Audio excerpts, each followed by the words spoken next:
রমজানের প্রতিটা আমলের মর্যাদা অনেক বেশি।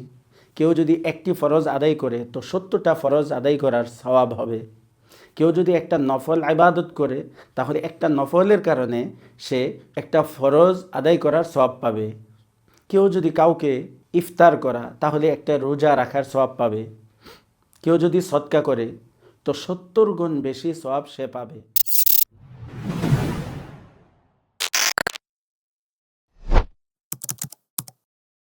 আলহামদুলিল্লাহ ওয়াসসালাতু ওয়াসসালামু আলা রাসূলিল্লাহ আম্মা বাদ।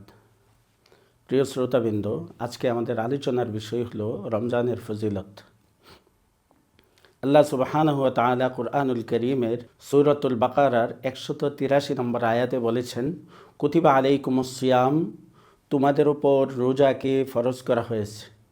কামা কুতিবা আলাল্লাযীনা মিন ক্বাবলিকুম, যেমনিভাবে তোমাদের পূর্ববর্তীদের উপর রোজাকে ফরজ করা হয়েছিল। লাআল্লাকুম তাত্তাকুন, যাতে তোমরা তাকওয়া অর্জন করতে পারো, তোমাদের মাঝে তাকওয়া সৃষ্টি হয়। রমজান মাস ফজিলতের মাস, রহমতের মাস, বরকতের মাস, নাজাতের মাস, মাগফিরাতের মাস। আমরা এখন থেকে প্রতিজ্ঞা করি যে এই রমজানে আমার জিন্দেগির গুনাহগুলো আমি মাফ করাবো, আমি আল্লাহর পক্ষ থেকে মাগফিরাত করাবো, আল্লাহর রহমত আর বরকত আমি গ্রহণ করব। রমজান মাস কোরআন নাজিলের মাস। কোরআন নাজিল হয়েছে রমজান মাসে, এই জন্য রমজান মাসের ফজিলত অনেক বেশি।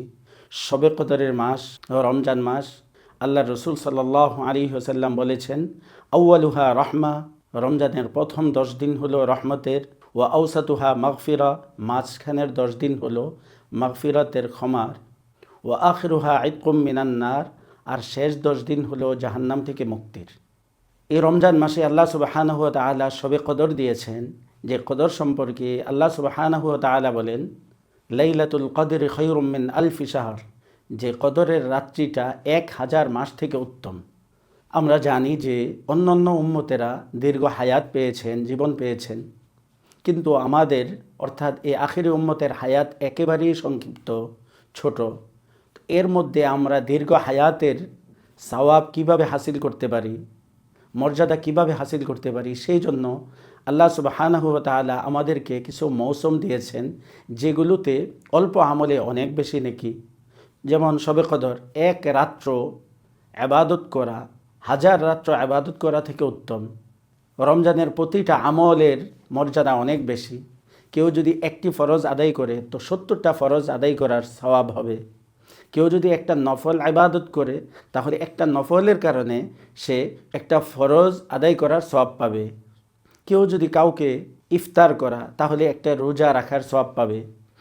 কেউ যদি সদকা করে তো 70 গুণ বেশি সওয়াব সে পাবে।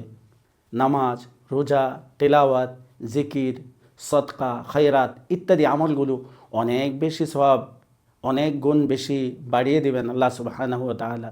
এই জন্য রমজান মাসকে সামনে রেখে আমরা এখন থেকে প্রস্তুতি নিব, যাতে করে প্রত্যেকটা ইবাদত বেশি থেকে বেশি, সুন্দর থেকে সুন্দরতম করে আমরা আদায় করতে পারি, সেই চেষ্টা করব। বেশি বেশি তেলাওয়াত করব, বেশি বেশি জিকির করব, বেশি বেশি দান সদকা করব, বেশি বেশি দোয়া করব, বেশি বেশি তওবা করব, এবং রমজানের তারাবির নামাজগুলো আমরা সঠিকভাবে আদায় করব। রমজানের রোজাগুলো হক আদায় করে আদায় করব, পরিপূর্ণ হক আদায় করে আমরা পালন করব, যাতে করে রমজানের কোনো একটা রোজা আমার থেকে নষ্ট না হয়। কোরআন শিখব, কোরআন শিখাবো, দিনের আলোচনা করব। আল্লাহ তাআলা আমাদেরকে তৌফিক দান করুন।